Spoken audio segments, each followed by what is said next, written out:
Di awal tahun 2020, Indonesia dihebohkan dengan virus yang berasal dari kota Wuhan, Cina, yang ditemukan sejak Desember 2019, atau lebih dikenal dengan virus COVID-19. Penyebaran virus ini terjadi begitu cepat, dikarenakan virus ini sangat mudah menular baik melalui udara, barang-barang yang digunakan, dan juga bersentuhan langsung dengan penderita. Hal ini menyebabkan aktivitas masyarakat menjadi dibatasi karena pandemi mengancam kesehatan masyarakat. Sekarang kita update perkembangan kasus COVID-19 di Indonesia. Jumlah kasus terkonfirmasi positif COVID-19 masih terus bertambah. Pemerintah meningkatnya angka kematian akibat COVID-19 jadi sorotan Satgas COVID. Pemerintah Indonesia kemudian menerapkan kebijakan untuk sekolah, kerja, dan kegiatan lainnya dilakukan dari rumah. Atau kebijakan ini memiliki nama PPKM, Pemberlakuan Pembatasan Kegiatan Masyarakat. Pembatasan ini menyebabkan segala aktivitas masyarakat dilakukan melalui dalam jaringan atau daring. Salah satu sektor saham yang mengalami perubahan akibat pembatasan ini yaitu saham-saham operator dan penyedia menara telekomunikasi. Sebelum berlanjut pada pembahasan saham, kita harus kenal terlebih dahulu mengenai investasi. Apa sih itu investasi? Investasi adalah kegiatan yang dilakukan oleh investor untuk mendapatkan keuntungan. Kegiatan investasi dapat dilakukan di sektor real dan sektor keuangan. Singkatnya, investasi merupakan kegiatan tanam modal kepada suatu perusahaan atau suatu aset dengan tujuan menerima manfaatnya di kemudian hari. Dengan berinvestasi, maka kita sama saja sedang menyiapkan bekal finansial untuk masa depan. Salah satu jenis instrumen penanaman modal yang banyak diminati baik oleh remaja maupun orang tua adalah investasi saham. Selain memberikan keuntungan finansial bagi investor, metode ini juga memberikan keuntungan bagi perusahaan untuk mengelola bisnisnya. Keuntungan yang diperoleh pemegang investasi saham biasanya berupa laba atas modal awal yang disetorkan beserta peningkatan ekonomi bisnis. Dengan demikian, kinerja perusahaan akan mempengaruhi untung ruginya investor.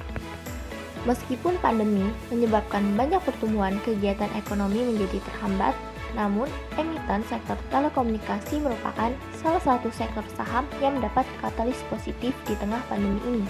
Pasalnya, work from home atau WFH dan school from home SFH menyebabkan terjadi peningkatan penggunaan data dan internet. Namun, karena hal tersebut memicu ketatnya persaingan antar operator dan berpotensi terjadi perang harga antar saham telekomunikasi. Selain itu, penurunan pendapatan yang dialami masyarakat akibat COVID-19 juga menjadi salah satu faktor turunnya daya konsumsi masyarakat termasuk konsumsi data. Hal ini akan menjadi bayang-bayang katalis negatif saham sektor operator dan telekomunikasi. Keadaan yang demikian menjadikan kenaikan trafik tidak serta-merta dapat dikonversi menjadi kenaikan pendapatan operator.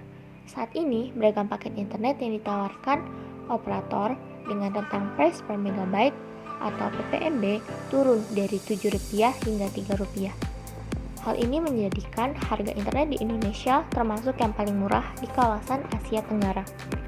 Seorang tokoh bernama Grant Thornton melakukan analisis 3 tren yang akan mempengaruhi bisnis industri telekomunikasi global di tahun 2021. Tren yang pertama yaitu tumbuhnya optimisme dalam sektor telekomunikasi secara global. Pandemi telah membawa perubahan terhadap kebutuhan dan gaya hidup masyarakat yang sangat bergantung pada akses internet dan juga kerja keras pemerintah untuk mewujudkan pemerataan infrastruktur digital di seluruh wilayah Indonesia. Hal ini memberikan sinyal optimisme bahwa sektor telekomunikasi mampu menjadi motor penggerak pemulihan ekonomi nasional. Beberapa perusahaan telekomunikasi Indonesia yang juga mengalami pertumbuhan selama pandemi.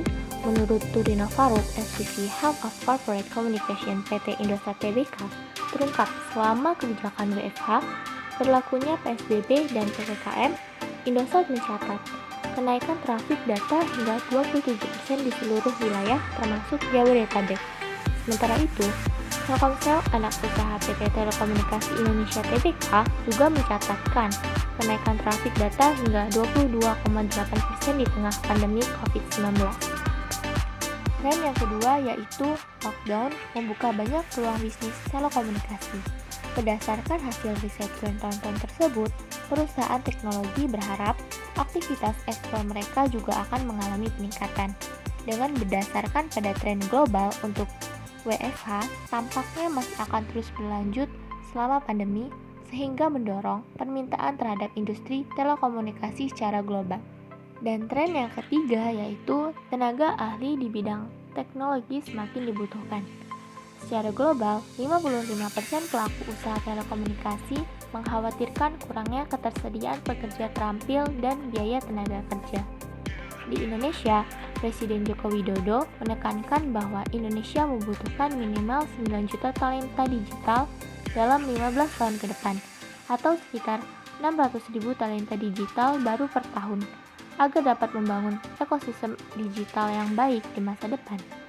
Perusahaan telekomunikasi pun mencari cara untuk mengatasi kelangkaan tersebut, salah satunya dengan menerapkan mode perekrutan baru yang bekerja sama dengan sekolah pemrograman ternama.